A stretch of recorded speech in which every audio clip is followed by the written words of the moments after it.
ان باتوں کو تفصیل اور دلیل کی روشنی میں معلوم نہیں کریں گے.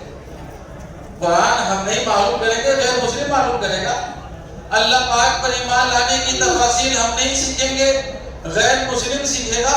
یہود اور نصارہ بتائے گا اسے. آج کتنے بھائیوں کو معلوم ہے کہ اللہ تعالیٰ پر ایمان لانے کا کیا معنی ہے؟ میں چیلنج کرتا ہوں، لیکن دعوت دی جاتی ہے ہزاروں کے مجمع میں کہ آپ آئیے تعلیم حاصل کیجئے. اسلامک دعوت سینٹر روزہ میں بہت کم لوگ آتے ہیں پڑھنے کے لیے. اس کان سے سنتے ہیں، اس کان سے نکالتے ہیں. اور ایسے ہی دیکھتے ہیں شیخ صاحب کو پھٹی پھٹی نگاہوں سے جیسے بہت بھولے بھالے ہیں.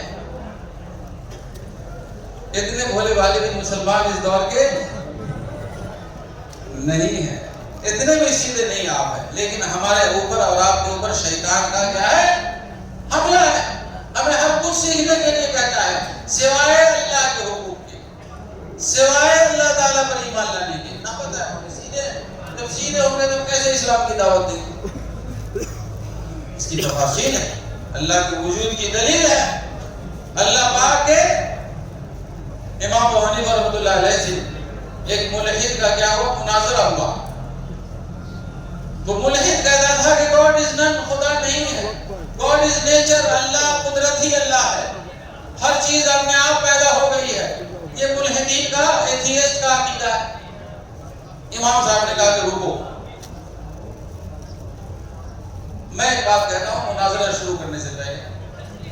کہیے امام صاحب. امام صاحب نے کہا دیکھو یہ دجلہ اور فرات ہے. عراق کی دو ندیاں جہاں امام صاحب کا گھر تھا وہاں کیا ہے؟ دو ندیاں ہیں، دجلہ فرات. کہا کہ یہاں ایک ایسی کشتی ہے جو کشتی اپنے آپ بن گئی ہے، اور کشتی اپنے آپ کیا کرتی ہے؟ ندی میں تیرتی ہے، اور اپنے آپ کو پیسنجر کو بیٹھاتی ہے، مسافرین کو اپنے آپ پیسہ لیتی ہے، اپنے آپ کو چل پڑتی ہے، اپنے آپ دوسرے ساحل پر پہنچتی ہے، اپنے آپ مسافرین کو اتار دیتی ہے. اس ملحد نے کہا کہ امام صاحب یہ ممکن ہے؟ ایک لکڑی کا ٹکڑا اپنے آپ لے کر لے. امام صاحب نے کہا کہ جب چھوٹی سی کشتی اپنے آپ نہیں بن سکتی، اپنے آپ نہیں چل سکتی، تو اتنا عظیم کون و مکان اپنے آپ کیسے بن سکتا ہے؟ یہ 7 تہہ زمین، یہ 7 آسمان، اس کی مخلوق ہے.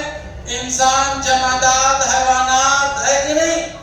سورج اور چاند ستارے، اتنی بڑی بڑی مخلوق اپنے آپ بن گئی. انسان